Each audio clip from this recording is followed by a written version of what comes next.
In a forest that had not changed in 1,000 years, beneath a crescent moon that always hung just a little to the left of the tallest tree, there was a clearing. The trees around this place stood still, like they had been placed there long ago and had forgotten how to sway. In the center of this clearing, a campfire burned, not too hot, not too bright. It gave off just enough warmth to make the night soft and comfortable. The fire wasn't made of magic logs or ancient embers. It was made from plain, dry wood that had been gathered slowly over the past few days. The knight who built it took his time. There had been no rush.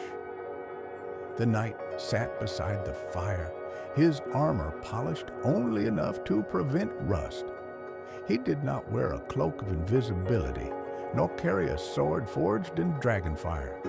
His helmet was slightly dented from leaning against too many tree trunks during afternoon naps. He was just a knight. Across the fire, a great wolf lay curled in sleep. It was large, not enormous or terrifying, just large enough that when it exhaled, a few pine needles trembled. The wolf did not guard treasure, speak riddles, or glow in the moonlight. It was simply tired and had been for a very long time. Every night, it lay down beside the fire and slept soundly, waking only to shift its weight or chase a dream with a twitch of its ear. The knight stared into the fire, not thinking about anything important. He had no mission, no evil to vanquish, no kingdom to rescue. There had once been talk of quests long ago, but he could no longer recall the details, and they seemed unnecessary now. Every now and then, he poked the fire with a stick. Sparks floated upward and disappeared without fanfare. He found the rhythm of the crackling flames comforting. It reminded him of something from childhood that he couldn't quite remember. A night like this, perhaps, or one very similar. The forest around them was silent, but not in a creepy way. It was the kind of silence that felt earned, like even the animals had finished their tasks for the day and agreed not to disturb one another. Somewhere far off, an owl blinked in silence, then chose not to hoot. The trees didn't creak. The wind didn't whisper. Nothing glowed in the dark. Even the stars were dim, content to keep their light to themselves. The moon gave a gentle shimmer, casting shadows that didn't move. Time passed. The night yawned, which made the wolf twitch an ear. That was the extent of their communication for the evening. "Tomorrow, I'll do something," the knight muttered. But he didn't say what. He wasn't even sure he meant it. Tomorrow would come, like it always did, and he would likely wake to the same clearing, the same wolf, and the same quiet. And maybe that was fine. The fire began to settle lower into itself, curling around the coals. The knight didn't bother adding more wood. It would last long enough. He leaned back against a tree. The bark was cool and slightly bumpy, but it supported his weight. Above him, the branches didn't sway, they just existed. The wolf let out a long, slow breath, and it sounded like a sigh that had taken years to form. Then it slept even deeper. The knight closed his eyes. There were no dreams waiting, no urgency, no danger, just the thought that maybe in a few days he might walk down a different path, or maybe not. And so the fire crackled, the wolf slept, and the night rested. The night went on, quietly, gently, endlessly. The night carried on as it always did, slowly, like honey poured into the cold. The knight didn't move. He didn't need to.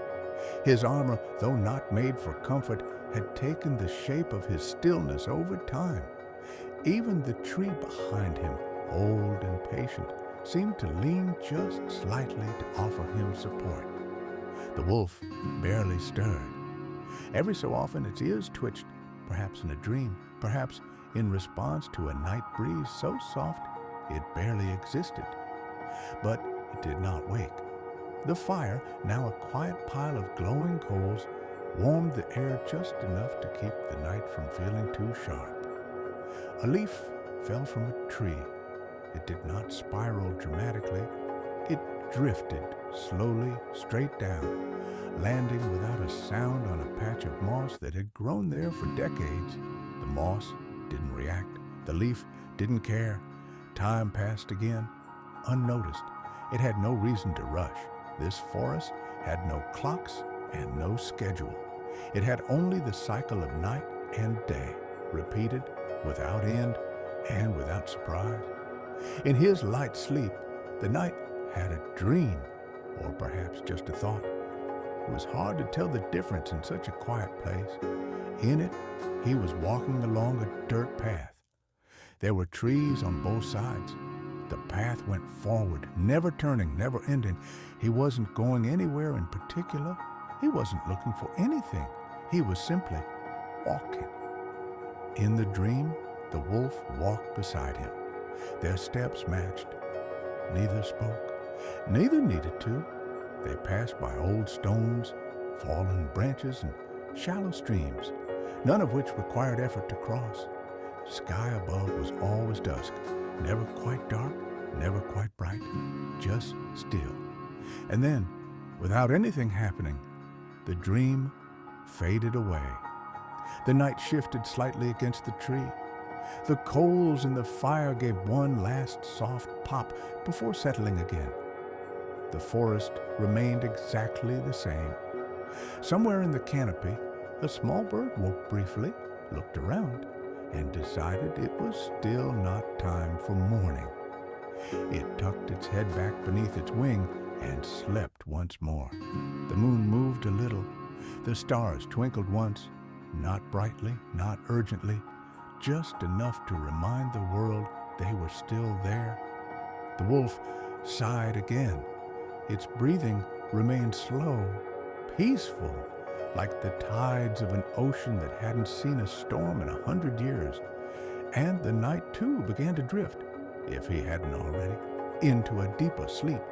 There were no monsters in this forest, no lurking creatures, no enchanted mirrors or cursed rings or hidden secrets. There was only peace. Tomorrow would come, eventually, but not too soon. For now, the forest slept. The fire glowed. The night dreamed. The wolf rested. And the world went on very quietly. Somewhere between midnight and dawn, though time had little meaning in this part of the forest, the world exhaled. It wasn't a loud thing, not a gust, not a shift, just a breath. A slow, ancient sigh that rolled over the treetops, across the mossy ground, and settled gently into the clearing where the night and the wolf lay. The night was deep in sleep now. His breathing matched the forest's rhythm, in and out, as steady as the heartbeat of the world itself. He didn't dream of battles or kingdoms or even days gone by. His dreams had softened. They no longer had stories. They no longer needed to. Tonight, he dreamed of nothing in particular. A field with tall grass, a sky that never turned gray, the distant sound of water flowing somewhere far away, too distant to ever reach, but close enough to imagine. His armor, in the dream, was gone, not removed, just never needed. He wasn't cold, he wasn't warm, he wasn't even walking anymore. He simply was. The wolf, too, dreamed. Its dream was not a tale, but a feeling, a warm fire, a steady presence nearby, the soft dirt beneath its side. Maybe in its sleep, it remembered running across plains once, ears back, paws flying across soft grass. Or maybe that was just a memory from a long time ago that echoed sometimes like wind between the hills. The stars blinked faintly above. None fell, none shot across the sky. They didn't need to. They were perfectly content being still. Clouds began to gather, but slowly, very slowly, as if they too were unsure if it was time to shift the sky. They formed soft shapes, a snail, a hill, a sleeping tree. No rain came, just the promise of someday. The fire was now nearly out. Only a few coals glowed, small pulses of orange in the blue shadows, but the night didn't wake to feed it. He didn't need to. There was no threat in the dark, only quiet. Only the faint hum of the forest, as ancient as the moonlight itself. Far beyond the trees, a stream trickled on, having forgotten why it ran in the first place. Near it, a rock lay still. It had not moved in centuries. It would not move tonight. And the path that led to and from the clearing remained unused. No footprints, no travelers, no signs of movement, only soft pine needles scattered across it like dreams left behind. The forest knew the night, and the wolf would stay another day, or another year, or maybe forever. There was no rush. And so, under the sleeping sky, beneath the sighing trees, beside the last glow of the fire, the night and the wolf slept on. Still warm, unbothered, wrapped in a night that never asked for anything and gave everything in return. Eventually, though not quickly, not suddenly, the dark began to lift. Not because it had to, not because it was time, simply because the sky had quietly decided to become lighter. There was no sunrise with golden fanfare, no blaze of light tearing through the trees, just a softening of shadow, a hush becoming even more hushed. The forest yawned without opening its mouth. The night's eyes blinked open, not because of a sound or a dream ending or a need, just because. His gaze moved slowly across the clearing. He didn't sit up. There was no alarm, the kind of waking that happens when one is already halfway between sleep and stillness. The fire had gone out completely. Only a faint ring of gray ash remained. The knight looked at it and nodded just once. That was enough. The wolf had not moved. Its chest rose and fell with long, even breaths. One paw twitched gently, still dreaming, still content. The knight stretched his legs just a bit. Not a big stretch, not even a satisfying one. Just enough to say, "Yes, I still have legs." And then he let them settle again. Around the clearing, light filtered down through the branches, forming patterns that looked like they had been there yesterday, and the day before, and the day before that. He picked up a small, smooth stone near his foot, turned it in his hand once, put it back down. He said, with no particular meaning. There was nothing pressing today, nothing waiting, no list, no village to reach, no spell to break, no map to follow. The trees knew it. The dirt knew it. Even the wind, faint and far away, seemed to have decided to go very slowly this morning. A single squirrel sat motionless on a branch, watching the night. After a while, it blinked, then laid down on the branch as if to nap again. It had nowhere to be either. The knight considered standing up. He even thought briefly about walking to the edge of the clearing and seeing what lay beyond. But then he thought of how still the wolf was, how quiet the fire pit looked, how the clearing seemed to hum with a kind of invisible comfort. So instead, he leaned back again. The tree greeted him like an old friend. He pulled his cloak a little tighter around his shoulders, not from cold, just out of habit. From the trees above, a single leaf fell, and then another. Not fast, not many. Just enough to mark that morning had passed into mid-morning. or late morning, or whatever part of the day didn't really matter. He thought, maybe I'll find breakfast. But then he closed his eyes again, not to sleep exactly, but not to be awake either, just to exist, here, still. The wolf snored just once, very softly. The sun rose a bit higher. The shadows shifted a little. The clearing remained exactly as it should. It was now what might be called afternoon, though in this forest, time did not follow clocks. It followed moods. And the mood was still. The night had not moved for some time. He was not asleep, but he was not particularly awake either. He sat with eyes half-lidded, watching sunlight drift through the trees the way dust drifts through air. Soft, slow, silent. The wolf finally stirred. A long, slow stretch. First the front paws, then the back. The kind of stretch that doesn't signal energy, but simply acknowledges that being still for so long had felt good. The knight turned his head slightly. Good sleep? The wolf blinked once, yawned silently, then curled back into a new shape, almost identical to the old one. That was answer enough. The knight stood, finally, but even that action had no urgency. He rose like a tree growing, inch by inch, slow and steady. No armor clanked, no sword rattled. Everything had settled into silence, even movement. He walked to the edge of the clearing. The path that began there wasn't marked. No stones lined it. No footprints showed the way.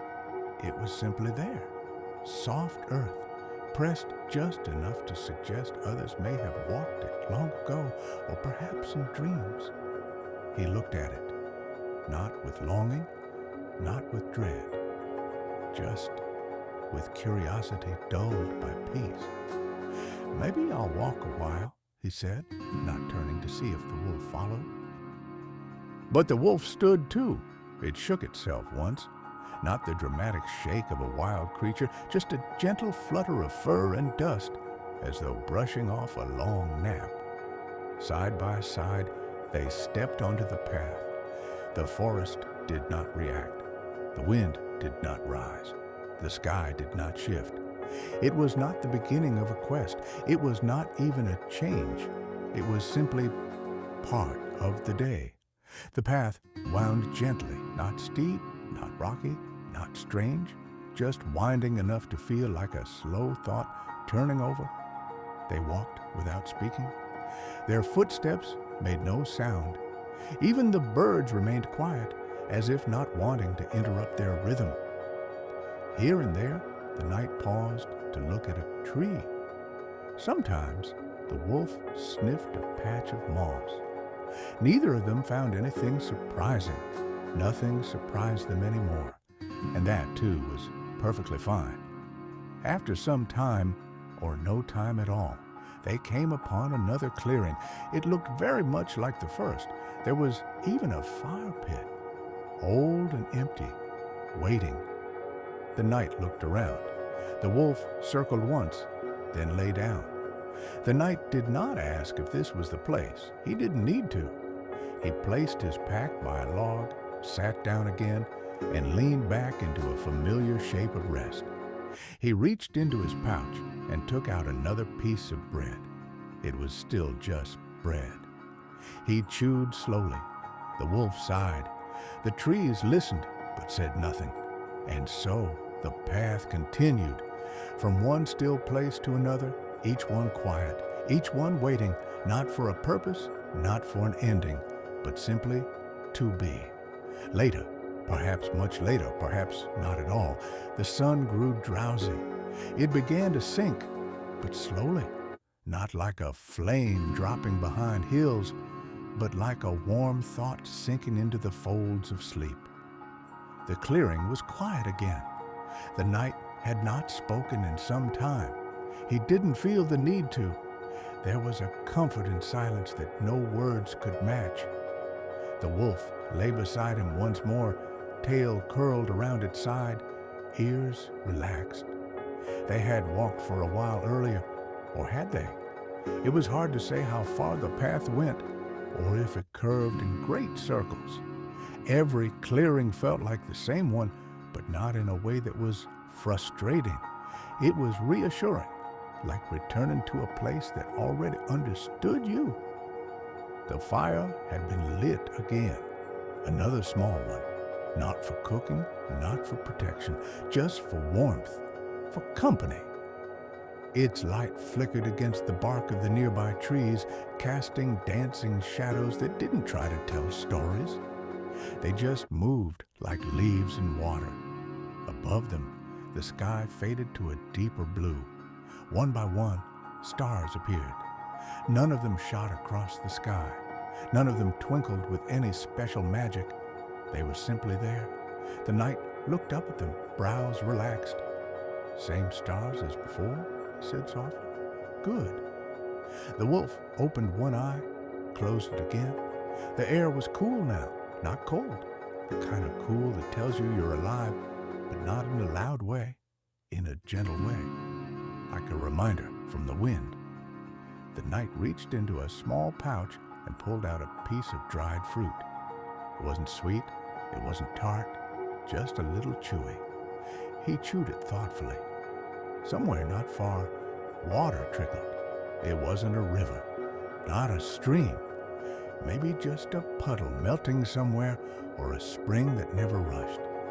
It murmured faintly. The knight didn't get up to look. It would be there tomorrow, or not. Either way, he didn't need it right now. A firefly blinked nearby, then another, but they didn't flash in rhythm. They didn't write secret messages in the air. They just blinked on, then off, then on again. The knight sighed. A good sigh, the kind you make after settling into a blanket just right. "We'll stay here tonight," he said. "Maybe longer." The wolf did not argue. The ground beneath them seemed to hum ever so softly. A rhythm not heard, but felt.